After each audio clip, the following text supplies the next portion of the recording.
തൃശൂർ ചാലക്കുടി മുരിങ്ങൂരിലെ അശാസ്ത്രീയമായ കാന നിർമ്മാണം മൂലം സ്ഥാപനങ്ങളിലും വീടുകളിലും വെള്ളം കയറി. അടിപ്പാത നിർമ്മാണവുമായി ബന്ധപ്പെട്ട് നിർമ്മിച്ചിരിക്കുന്ന കാനയിലൂടെ ശരിയായ രീതിയിൽ വെള്ളം ഒലിച്ചു പോകാത്തതിനാൽ റോഡിലൂടെ എത്തുന്ന വെള്ളം സമീപത്തെ വീടുകളിലും സ്ഥാപനങ്ങളിലും കയറുകയാണ്. ദേശീയപാത മുറിച്ച് ജലസേചന വകുപ്പിന്റെ കനാൽ മാറ്റി നിർമ്മിച്ചിരിക്കുന്നതിലെ അപാകതയാണ് വെള്ളം കയറാൻ കാരണമെന്ന് നാട്ടുകാർ ആരോപിക്കുന്നു.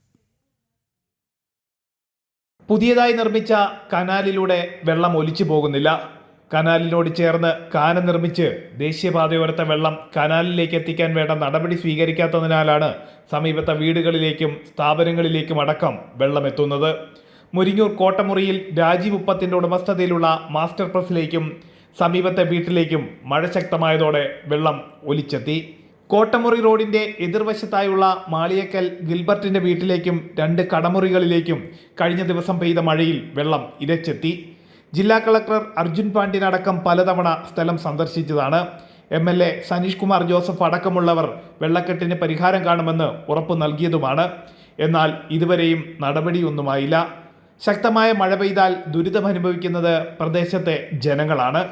ഇതിപ്പോ നല്ലൊരു മഴ പെയ്തപ്പോഴേക്കും ഈ വീട്ടിലേക്ക് വെള്ളം കയറുന്ന ഒരു അവസ്ഥയാണ് ഉണ്ടായത്. വെള്ളം ഒഴുകി പോകാൻ ഒരു സ്ഥലമില്ലാതെ ഇവിടെ പ്രസ്സും വീടും കൂടിയാണ് ഇവിടെ വരുന്നത്. പ്രസ്സിലേക്ക് വെള്ളം കയറുന്ന ഒരു അവസ്ഥയിലേക്ക് പോയിരിക്കുകയാണ്. അപ്പൊ ഇപ്പൊ ഞങ്ങൾ JCB വിളിച്ചു വരുത്തിയിട്ട് ഇപ്പൊ താൽക്കാലികമായിട്ടൊരു പരിഹാരം കാണൽ മാത്രമേ ആയിട്ടുള്ളൂ.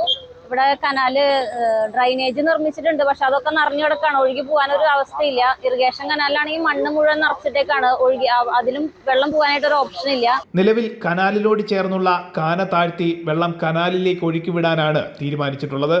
എന്നാൽ അതിനോട് ശാശ്വത പരിഹാരം കാണാൻ ഇതുവരെ അധികാരികൾ ആരും തയ്യാറായിട്ടില്ല. ജനം, തൃശൂർ.